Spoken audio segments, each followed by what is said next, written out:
नमस्कार, 10 की डिस्कवरी में आप सभी का बहुत स्वागत है। आपके साथ मैं हूं सऊद मोहम्मद खालिद। कोरोना महामारी की दूसरी लहर ने हमें बहुत कुछ सिखा और समझा दिया। सबसे बड़ी सीख ये कि आफत जितनी ज्यादा बड़ी हो, अपनों का हाथ उतनी ही मजबूती से पकड़ना चाहिए। कोरोना काल में सोशल मीडिया पर एक जबरदस्त प्रयोग हुआ है। आज इसी प्रयोग की हम डिस्कवरी करने जा रहे हैं। तो इसीलिए आज की पहली डिस्कवरी में हम आपको दिखाएंगे हाई स्पीड हेल्थ की डिस्कवरी। तो वहीं आज की दूसरी डिस्कवरी में आपको दिखाएंगे हैशटैग वाले मसीहा। इसके अलावा आज की तीसरी डिस्कवरी में आप देखेंगे ऑनलाइन मदद पर ऑर्डर।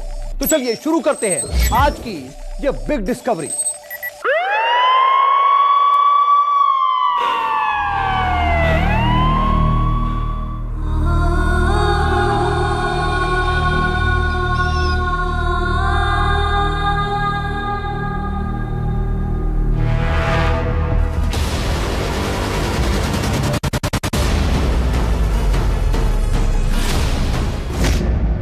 अगर वो बचाव में ना आता तो त्राहिमाम मच जाता।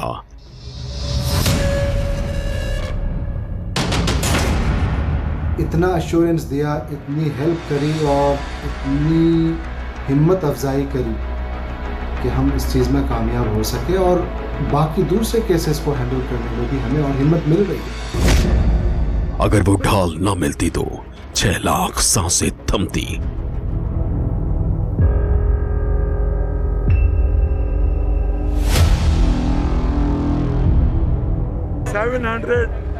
700 पेशेंट्स की हम यहाँ पे जान बचा चुके हैं। उसने मदद कैसे पहुंचाई, लाखों जिंदगी कैसे बचाई।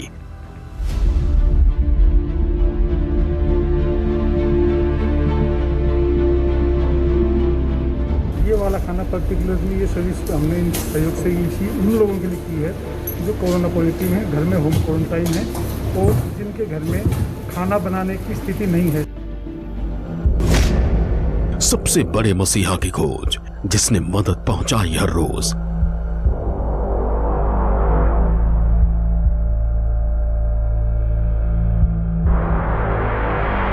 सेवा चालू की है, ऑक्सीजन मोबाइल सेवा। ये लोग अपने लेवल पे हेल्प कर पा रहे हैं, जितना भी कर पा रहे हैं। कोरोना काल में ट्विटर ने कितनों को बचाया, फेसबुक ने किस किस को बेड दिलवाया, हेल्प हुई या हो गया छल, कितना काम आया हैशटैग वाला हल।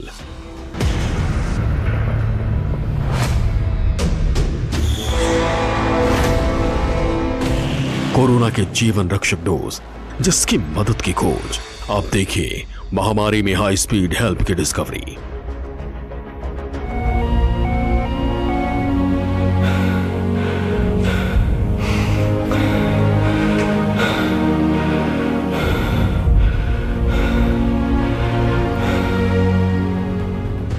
दूसरी लहर की पीक पर सिस्टम फेल हो गया।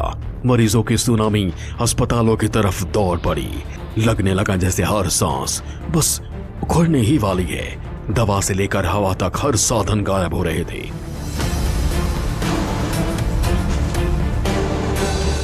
नाउमीदी के इतने बुरे वक्त में भी हर इंसान अपने हाथ में एक महाअस्त्र लेकर चल रहा था। उसके हाथ में उसका फोन था। फोन में ट्विटर था, फेसबुक था, व्हाट्सएप था, टेलीग्राम था, इंस्टाग्राम था। कोरोना काल में यह सोशल मीडिया एप्लीकेशन सबसे बड़ा हेल्प नेटवर्क बन गई। सोशल मीडिया ने लाखों जान बचा ली।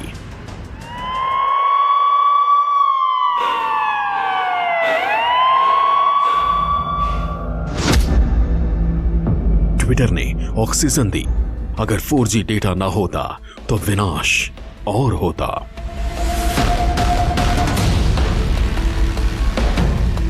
भारत में कोरोना का संक्रमण 20 मार्च में बढ़ना शुरू हुआ और फिर इस तेजी से बढ़ा के 30 अप्रैल आते आते रिकॉर्ड बन गया। देश में एक दिन में 4 लाख से ज्यादा मामले आ गए।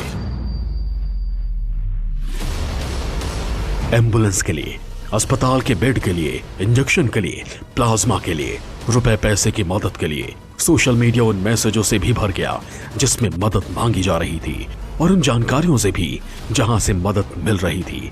अब एक आखिरी देखिए। Open source intelligence tool DFRLAB ने 1 मार्च से 21 अप्रैल तक सोशल मीडिया पर भारत से आई कोरोना SOS पर रिसर्च किया। ऐसे कुल 519,000 ट्विटर अकाउंट मिले जिन्होंने कोरोना के वक्त मदद मांगी या मदद की।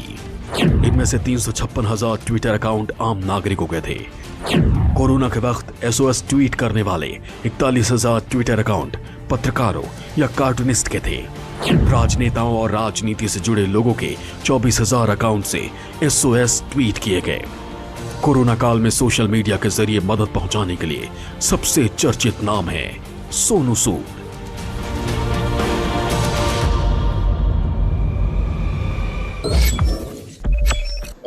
पहली दफ़ा दिन में लगा कि 24 घंटे कम होते हैं, शायद 2-4 घंटे और ज़्यादा होते तो ज़्यादा लोगों तक पहुंच पाते, बट अच्छा लगता है।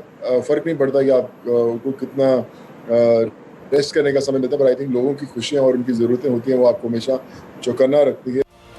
बॉलीवुड एक्टर सोनू सूद कोरोना के मुश्किल वक्त में देश के हर हिस्से में मदद कर पाए, क्योंकि सोशल मीडिया पर उन्हें देश के हर कोने से मदद के लिए रिक्वेस्ट आई। आंकड़े आपको बताएंगे, लेकिन पहले कोरोना काल में हेल्प डिलीवर करने का साधन बने सोनू सूद के सोशल मीडिया अकाउंट्स को देखिए। सोनू सूद का ट्विटर अकाउंट है ट्विटर सोनू सूद।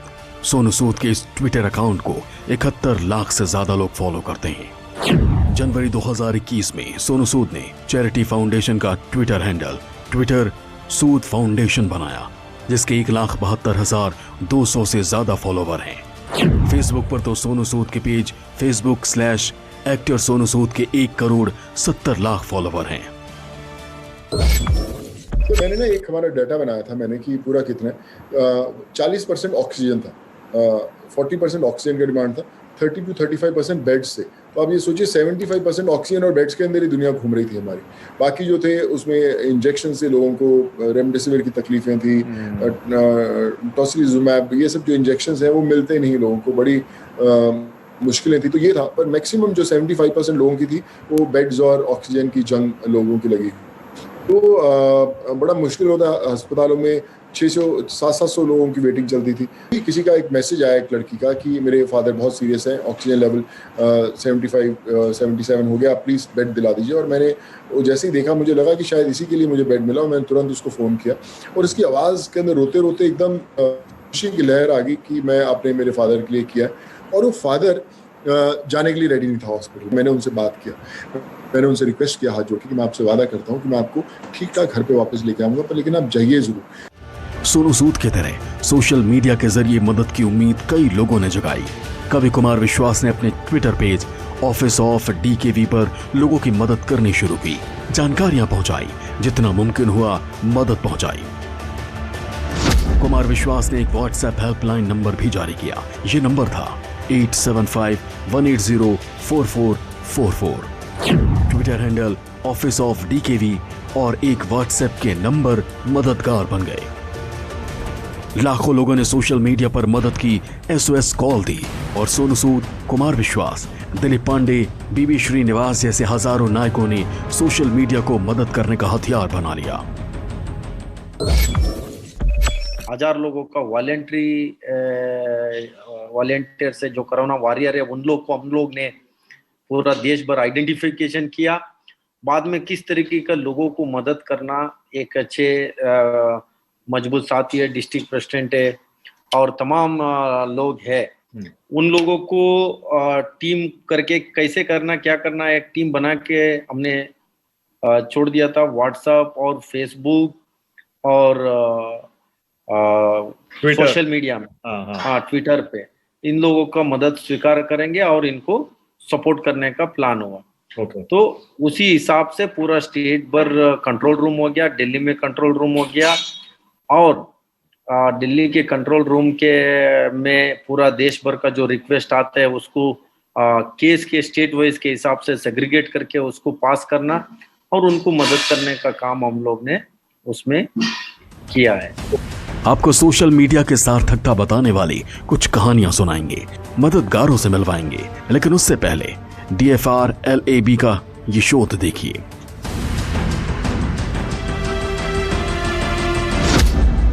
1 मार्च से 21 मार्च के बीच अकेले दिल्ली एनसीआर से मदद के लिए 398 लाख ट्वीट हुए। अहमदाबाद, सूरत और राजकोट से 122 लाख ट्वीट हुए। लखनऊ, वाराणसी और कानपुर से 195 लाख ट्वीट हुए। पुणे और मुंबई से 41 लाख SOS ट्वीट किए गए और बेंगलुरु से इस दौरान 31 लाख ट्वीट किए गए। सोशल मीडिया ने भारत में इंटरनेशनल मदद भी भेजी। ये है सऊदी अरब में बैठे प्रोफेसर आसिफ रमीज दाऊदी और ये है इंडो अरब हेल्पिंग टीम। लोगों की मदद के लिए प्रोफेसर आसिफ रमीज दाऊदी ने सोशल मीडिया पर इंडो अरब हेल्पिंग हैंड के नाम से फेसबुक पेज बनाया और फिर एक व्हाट्सएप ग्रुप बनाया। प्रोफेसर आसिफ रमीज दाऊदी ने सोशल मीडिया के जरिए मरीजों की जरूरत और मदद करने वालों के बीच एक पुल बना दिया और मदद पहुंचने लगी। पूरी फैमिली की तरफ से, हमारी पूरी टीम की फैमिली की तरफ से एक बहुत बड़ा सपोर्ट है और हर कोई सिर्फ दुआ ही नहीं कर रहा बल्कि कंट्रीब्यूट भी कर रहा है। जैसे मैं अपनी मिसाल दूं तो मेरा एक बेटा है 12th में, वो हमारे साथ है। मेरा एक बेटा 5th में है, वो यहाँ साथ में है। और साथ में हमारी एक बेटी जो MBBS कर रही है इंडिया से। ये सब लोग 24 आवर्स ऑनलाइन लगे रहते हैं और जो भी उनसे मुझे हेल्प चाहिए होती है वो हमारी हेल्प करते हैं और हम इमीडिएटली उस चीज़ को एड्रेस करने की कोशिश करते हैं। अब आपको बताते हैं कि दूसरी लहर के पीक पर किए गए SOS ट्वीट्स में किस मदद की दरकार थी। 141 लाख ट्वीट रेमडेसिविर इंजेक्शन के लिए किए गए। ये इस दौरान हुए कुल SOS ट्वीट्स का 17.29% था। 139 लाख ट्वीट अस्पतालों में बेड और वैक्सीन दिलाने के लिए हुए। ये कुल SOS ट्वीट्स का 17.05% था। करीब 50 लाख यानी 6.14 ट्वीट प्लाज्मा डोनेशन के लिए था। 18 लाख के करीब यानी 2.22% ट्वीट RT-PCR टेस्टिंग के लिए किए गए। इस दौरान सबसे ज्यादा करीब 369 लाख ट्वीट यानी कुल SOS ट्वीट्स का 45.22% ऑक्सीजन के लिए थे। करीब 98 लाख यानी 12% ट्वीट्स में अलग तरह की मदद मांगी गई। व्हाट्सएप पर एक दूसरे की मदद करने वाले किसी न किसी ग्रुप का आप भी हिस्सा रहे होंगे। देश के हर हिस्से में ऐसे ग्रुप बने, जम्मू से लेकर कन्याकुमारी तक। आपदा में एक दूसरे का साथ काम आया। अब जम्मू चलिए। देश में कोरोना महामारी के बीच कई लोग ऐसे सामने आए जिन्होंने एक दूसरे की मदद की और बेसहारों का सहारा बने। इस दौरान सोशल मीडिया ने भी अपनी ताकत दिखाई। जम्मू की बात की जाए तो जम्मू में भी कुछ वॉलंटियर सामने आए जिन्होंने बकायदा एक ग्रुप बनाया। सोशल मीडिया के माध्यम से कोरोना संक्रमित मरीजों तक जो है हर संभव मदद पहुंचाई। इस समय मौजूद है यहाँ पर, आप देखिए कि कैसे जो वॉलंटियर हैं ये लगातार ये कोशिश कर रहे हैं कि कैसे जो है कोरोना संक्रमित मरीजों तक हर संभव मदद पहुंचाई जाए। हमने सोचा कि जम्मू कश्मीर में अब हमें ग्रुप बनाना पड़ेगा। हम 4 लोग हैं, युवा लड़के हैं, फाउंडर है KP युवा संगठन है हमारा, जिसने ये कोशिश की कि हर एक जरूरतमंद लोगों तक हम खाना पहुंचाए, कंसंट्रेटर पहुंचाए।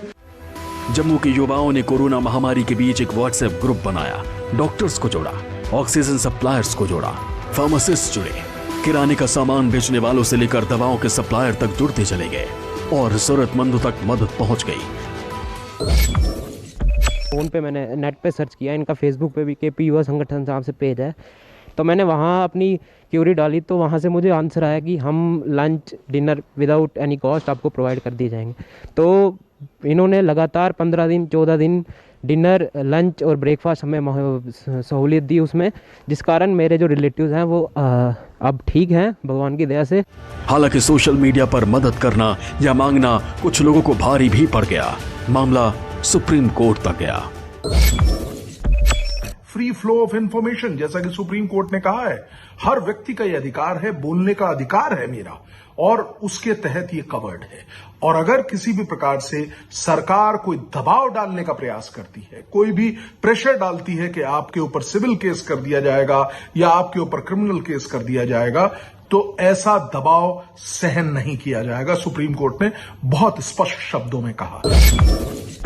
देखिए, सुप्रीम कोर्ट की जो टिप्पणी थी कि अगर सोशल मीडिया पे कोई भी व्यक्ति किसी की मदद मांग रहा है या ऑक्सीजन की कमी होने के बारे में कमेंट कर रहा है या उसके लिए प्लाज्मा के लिए या दवाइयों के लिए कुछ मदद मांग रहा है, तो सरकार किसी तरह उनके खिलाफ कार्रवाई ना करे। न उसका संदर्भ ये था कि जो अभिव्यक्ति की आज़ादी है, अगर कहीं सरकार का फेलियर है या सरकार के कार्यक्षमता में कोई कमी रह गई है तो जनता को उसका क्रिटिसिज्म करने का उसकी आलोचना करने का, उसको गलत ठहराने का पूरा अधिकार सोशल मीडिया पर हो। हालांकि कोरोना काल में सोशल मीडिया ने सिर्फ मदद ही नहीं की, इंसानों को छला भी, धोखा भी दिया, ठगी भी हुई, लेकिन इस वक्त ने सिखा दिया कि मदद करने वालों के लिए और छलने वालों के लिए सोशल मीडिया मौजूदा वक्त का सबसे बड़ा हथियार है। दस के डिस्कवरी न्यूज़ 24।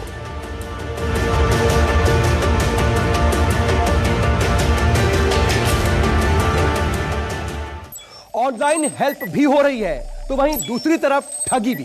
हम आपको ऑनलाइन हेल्प गैंग पर बिग डिस्कवरी दिखाने वाले हैं।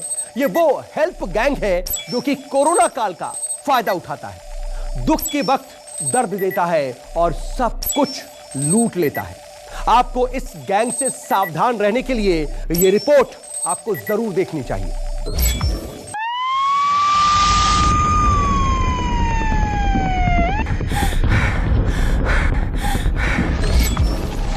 हेलो, रेमडेसिविर चाहिए? एडवांस पेमेंट करो, इंजेक्शन पहुंच जाएगा।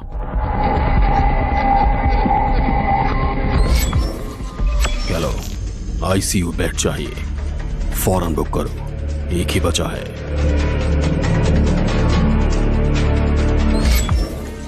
हेलो, एम्बुलेंस चाहिए? अभी नहीं है पर कुछ हो सकता है, पेमेंट एडवांस करना होगा।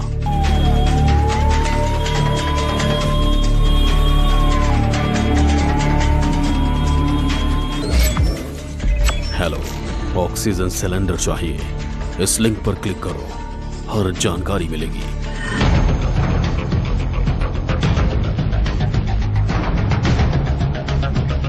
आपातकाल में यह आवाज सबसे बड़ी दुश्मन बन सकती है। मदद और जानकारी के नाम पर आपके फोन पर आने वाले फोन नंबरों की सुनामी आपकी सबसे बड़ी दुश्मन बन सकती है। आपका व्हाट्सएप आपको सबसे मुश्किल वक्त में सबसे बड़ा धोखा दे सकता है, क्योंकि कुछ कसाई कोरोना काल में काली कमाई कर रहे हैं। ये हैं दिल्ली के तन्मय। इन्हें अपनी मां के इलाज के लिए रेमडेसिविर इंजेक्शन की तुरंत जरूरत थी। इन्होंने सोशल मीडिया पर लिखा और ठगी का शिकार हो गए। मेरे साथ भी कुछ दिन पहले ऐसा ही हुआ था। मैं रेमडेसिविर इंजेक्शन अपनी मदर के लिए अरेंज करना चाह रहा था। मेरी एक फ्रेंड हैं, काफ़ी क्लोज हैं, उनसे काफ़ी हेल्प मिलती रहती है। तो उन्होंने एक नंबर प्रोवाइड किया मुझे कि ये सिप्ला के बंदे हैं और इन्होंने काफ़ी लोगों की हेल्प करी है। So I trusted that person. I paid somewhere around 27,000 to that person because उसने मुझे कहा कि 6,800 का एक इंजेक्शन पड़ेगा। नेक्स्ट डे मैंने उस बंदे से कहा कि आपने मुझे अभी तक इंजेक्शन्स नहीं दिए हैं, आप फ्रॉड कर रहे हैं, प्लीज़ मेरे पैसे रिटर्न कर दीजिए। उसने वो भी नहीं किया एंड ही सेड आप कंप्लेन कर दीजिए, जो करना है कर दीजिए, आपके पैसे वापस नहीं होंगे। And then he block me on WhatsApp. Covid की लहर के बीच दिल्ली पुलिस ने साइबर फ्रॉड्स के खिलाफ बड़ी कार्रवाई की है। पूरी दिल्ली पुलिस को साथ मिलाकर एक ऑपरेशन शुरू किया जिसका का नाम रखा गया ऑपरेशन साइबर प्रहार। वो ये जो सारी कंप्लेंट्स आई थी, इनका एनालिसिस के बाद दिल्ली पुलिस में, थानों में, साइबर क्राइम सेल में और क्राइम ब्रांच ने बहुत सारे केस रजिस्टर करे। लगभग 400 के आसपास हमने केस रजिस्टर करे हैं और इन केसेस को रजिस्टर करके इनमें इन्वेस्टिगेशन के दौरान लगभग हमने 90 से ज़्यादा लोगों को गिरफ्तार कर लिया है और ये कार्रवाई अभी भी चल रही है। अब देखिए कि ये ठगी कैसे की जाती है। एक मरीज की हालत बिगड़ी तो परिवार वाले परेशान हो गए। मरीज को रेमडेसिविर इंजेक्शन की जरूरत थी। मरीज के दोस्त ने सोशल मीडिया पर हेल्प मांगी। उनके पास कॉन्टैक्ट लिस्ट में सेव करने के लिए एक नंबर पहुंचा। नंबर था 9609971243। कॉन्टैक्ट में लिखा था Cipla Mumbai remdesivir. Contact image में दवा बनाने वाली कंपनी सिप्ला का लोगो भी लगा हुआ था। इस नंबर पर संपर्क किया गया। एक इंजेक्शन के लिए 6,000 रुपए मांगे गए। इसके बाद उस अकाउंट डिटेल को ध्यान से देखिए जिसे सिप्ला कंपनी का बताया गया। Account number 0156101160,752, IFSC code CNR B0000145, bank का नाम कैनरा बैंक। अकाउंट नंबर भेजने वाले ने जल्दी से पेमेंट सक्सेसफुल का स्क्रीनशॉट भेजने को कहा। मरीज के दोस्त को शक हुआ। इस बैंक डिटेल की इंटरनेट पर पड़ताल की। मालूम हुआ कि ये साइबर अपराधी कई लोगों की मजबूरी का फायदा उठा चुके हैं।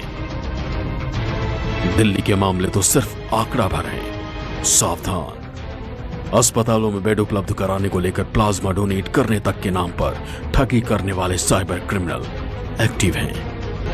दवा और इंजेक्शन के नाम पर जालसाज ठगी कर रहे हैं। और तो और साइबर ठगों ने वैक्सीन के नाम पर भी लोगों को ठगना शुरू कर दिया है।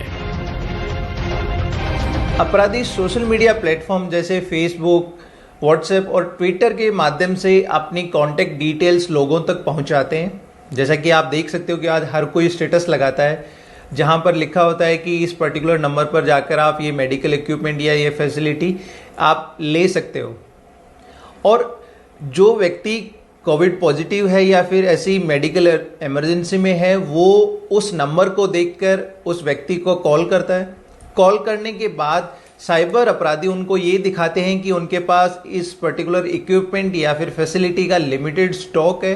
आप अगर इमीडिएटली पेमेंट करते हो तो वो इक्विपमेंट आपको मिल जाएगा, अदरवाइज हम किसी दूसरे को सेल कर देंगे। तो वहाँ वो आपको प्रेशराइज करता है कि आप उनको एडवांस पेमेंट करें, तभी आपको वो इक्विपमेंट मिलेगा। और पेमेंट के लिए वो आपको कई बार लिंक भेजते हैं, कई बार आपको QR कोड या फिर किसी बैंक अकाउंट की डिटेल भेजेंगे। और वो सारी की सारी जानकारियाँ फेक होती हैं, जहां पर आप अपने अकाउंट से पैसे ट्रांसफर करते हो। कई बार वो आपके फोन को कंप्लीटली हाईजैक भी कर सकता है। मुसीबत के वक्त मदद की दरकार हर एक को रहती है, लेकिन सोशल मीडिया पर अपना दिल खोलकर रखने से पहले सावधान हो जाएं, क्योंकि मुसीबत के वक्त दी गई चोट कत्ल के बराबर होती है। Bureau report, news 24।